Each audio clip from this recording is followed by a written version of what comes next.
faktor atau latar belakang sebuah penyakit ini berbeda-beda, dan penanganannya dalam ruqyah pun dan metode ruqyah pun akan berbeda-beda tergantung jenis penyakit dan latar belakang sebuah penyakit.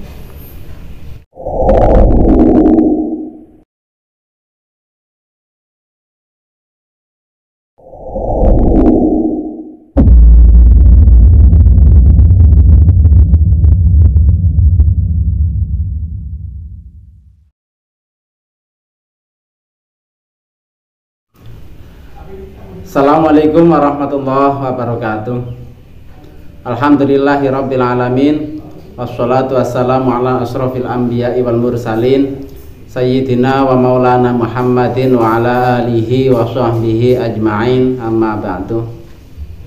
Oke teman-teman yang dimuliakan oleh Allah Subhanahu wa ta'ala, kali ini kita akan membahas berbagai metode ruqyah ini melihat dari faktor atau latar belakang sebuah penyakit. Karena semua penyakit yang ada dalam tubuh manusia atau seseorang ini faktornya pun berbeda-beda. Satu, ada kalanya penyakit itu penyakit karena gangguan jin. Penyakit yang karena faktor gangguan jin. Faktor gangguan jin ini penanganannya juga akan berbeda dengan penyakit yang faktor latar belakang lain. Kalau gangguan jin, cara meruqyahnya banyak metode. Bisa saja dengan metode simai, ya. Simai itu mendengarkan ayat-ayat Al-Quran, atau bisa saja dengan air ruqyah. Air dibacakan dengan ayat-ayat ruqyah kemudian diminum. Ada kalanya dengan metode mandi. Air yang dibuat mandi ini dibacakan ayat-ayat Al-Quran atau ayat-ayat ruqyah kemudian untuk mandi. Ini dan banyak lagi metode untuk menangani kasus gangguan jin. Nah, ini yang pertama, faktor penyakit karena gangguan jin. Yang kedua, faktor psikis. Nah, ruqyah karena latar belakang psikis ini juga akan berbeda dengan faktor gangguan jin, cuma agak mirip. Nah, di samping kalau ruqyah dengan menggunakan dengan latar belakang psikis, ini ruqyahnya didampingi dengan hipnoterapi. Jadi meyakinkan pasien untuk berpikir lebih positif. Ini yang ketiga, faktornya faktor psikis. Nah, tetap di ruqyah dibacakan ayat-ayat ruqyah. Nah, ini yang kedua. Yang ketiga, karena faktor pola makan. Mungkin makanan yang kita makan, atau salah makan, atau makanannya mengandung racun, ya, atau terlalu banyak endapan makanan yang ada dalam tubuh.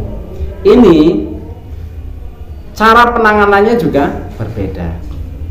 Di samping ruqyah, ruqyah ini didampingi dengan herbal, ya, atau dengan totok dan lain totok, bekam dan lain sebagainya. Karena apa? Makanan yang ada yang masuk dalam tubuh ini banyak mengandung toksin-toksin yang berada di darah, meracuni darah. Nah, ini efektif juga dengan bekam. Jadi ruqyahnya dengan metode bekam. Yang penting namanya ruqyah, yang penting dibacakan ayat-ayat Al-Quran, ayat-ayat ruqyah, metodenya terserah. Ketika latar belakangnya pola makan, ya, maka ruqyahnya didampingi dengan herbal atau herbalnya dibacakan ayat-ayat Al-Quran kemudian dikonsumsi, diminum. Atau ketika hijamah, ya, ketika bekam, prosesi bekam ini dibacakan ayat-ayat Al-Quran. Ini namanya ruqyah, tetap ruqyah. Cuma ruqyahnya dengan metode bekam atau dengan metode herbal. Yang kedua, terus yang selanjutnya karena pola kerja, kecelakaan kerja, ya, atau cedera, ini berbeda dengan penanganan penyakit lain.